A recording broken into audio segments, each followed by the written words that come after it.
Hey everyone, welcome back to another episode. So we are here again with the WRC replica race car build.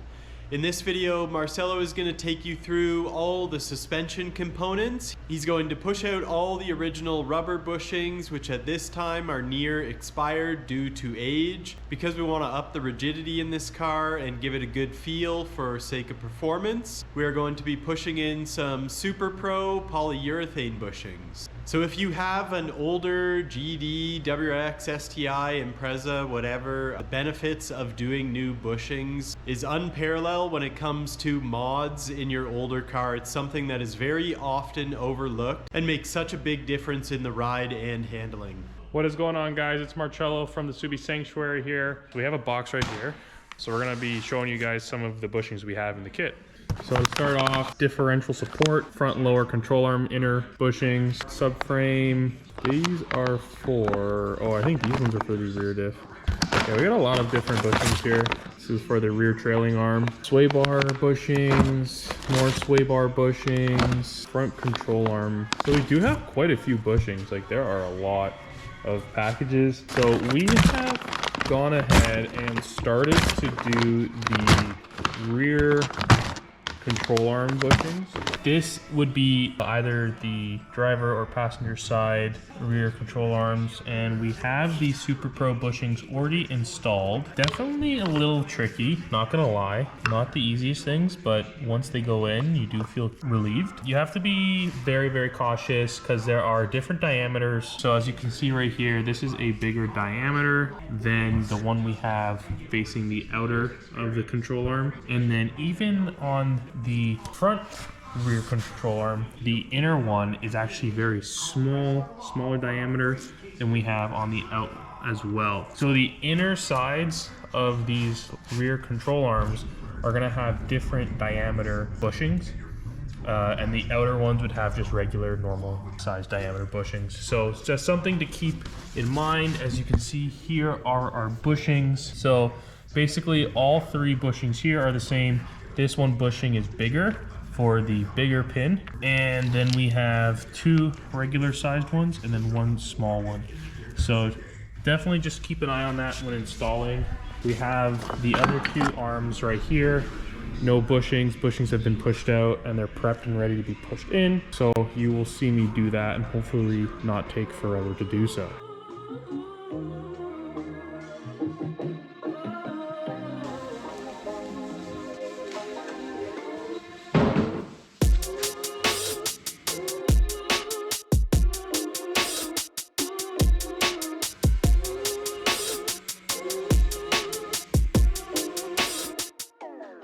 When installing these bushings, you want to basically do what's comfortable for you. So we can do it via vise or we can do it via press. Now, up to the installer and what they're more comfortable with and what their preference is, you can use either or. I know we do a little bit of both here. We use the vise as well as sometimes use the press. Personally, this is my first time doing this and I've tried both ways. So far, the press has worked out the best for me right now. It can be very tricky installing these things. It can take very time consuming. So far I've learned that I'm pretty quick with the press. You gotta be careful not to pinch these bushings. They are forgiving, but we don't want to tear or poke into them and rip any of them. Now, another important step before we start installing these bushings into our arms is SuperPro has provided us in each baggie they have given us with bushings, they have provided us with this installation grease.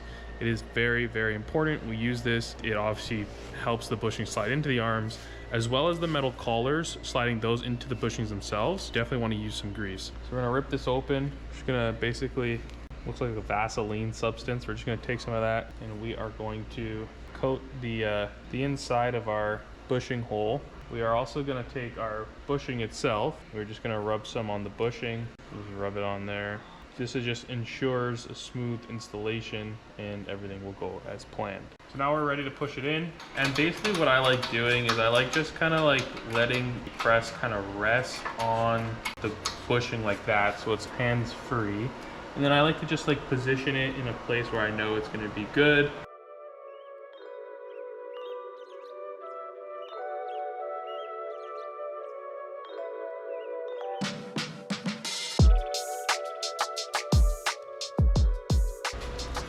And there you go. And then now we have to push the collar through. So what we're gonna do is we're gonna grab some more of this grease, a dab like that. Gonna wanna line that up. Just like that, we now have a completely installed bushing in its arm, the sleeve inside. So like I said, I've found out that the press works a little bit better for my method. The vise works just fine. However, takes a little bit more precise tuning, whatever you feel comfortable with or whatever you have. And basically we're gonna do this to all the rest of them.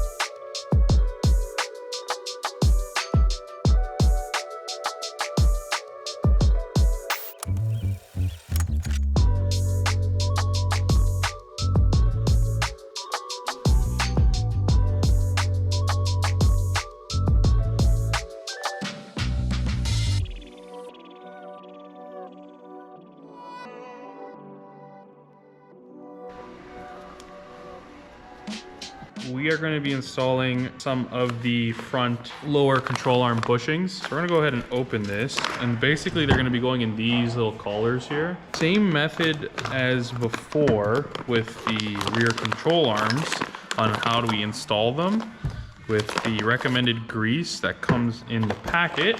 These ones are a little different. So the bushings themselves, these are what they look like.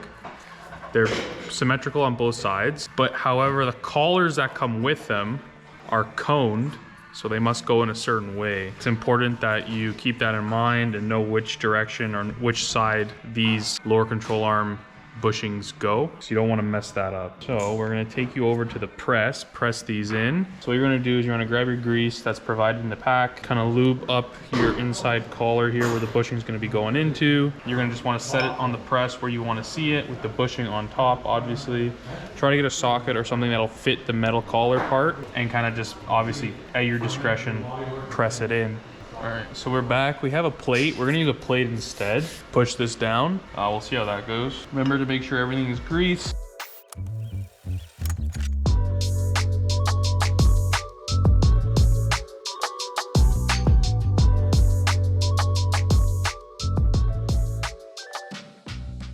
Basically now we have our lower control arm bushings pressed with the center collar, and like I said, these are cones, so they're supposed to go a certain way. So basically the more open side of the bushing goes into the control arm first, with the stud sticking out the thicker side, the smaller diameter of the collar in the bushing.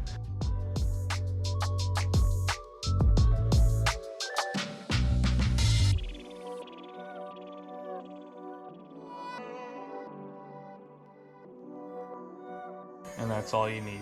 And there we have it. We have our other lower control arm bushing. Goes on like such, like that. We are back on the bench. We are doing these arms here. So cool thing about these is that they don't need as much pressure to put these bushings in. So you could actually just pop these in with your hand. So this collar actually does need to be pressed in after we put these in. And then these are a little bit more simpler to do.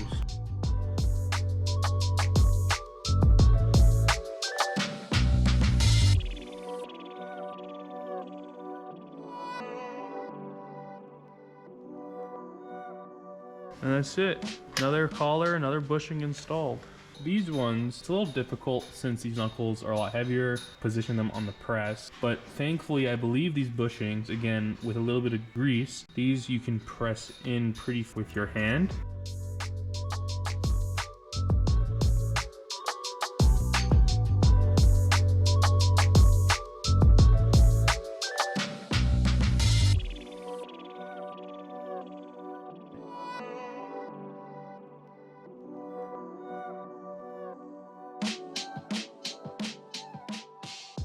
The thinner ones are going to be on the bottom, facing the ground of the car, and the thicker ones will be on the top, facing the underbody of the vehicle.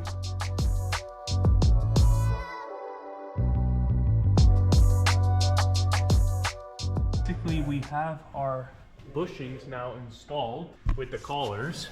all done by hand, which is super nice. So look how the bottom is thinner than the top. That's the way it's supposed to be. Thinner one facing the bottom of the car, thicker one facing the top of the body. And that is actually the last bushing kit I believe we had to install in this vehicle. The only ones remaining right now are the sway bar bushings, which are obviously done after the fact, when everything's put back together. And that concludes the pushing madness we were having. As you can see, they're all done. Just Tatum over here. All right, everyone, hope you found that informative and somewhat useful if you're gonna try and DIY yourself. There is a slight shortcut in removing a lot of the old original rubber bushings, and you could just light them on fire and let them melt out. That is an easy way to do it if you don't have a press. It is horribly smelly, so that's something you'd want to do outside and under supervision. But as you can see, once you get them out, which is half the battle, it is quite easy to get most of the polyurethane bushings in, because most of them are two-piece and can simply be shoved in with your hand, which is pretty cool. All right, guys, till the next one, I look forward to it, and we're gonna be jumping into final fit of the WRC kit and a bunch of other cool stuff after that, so stay tuned.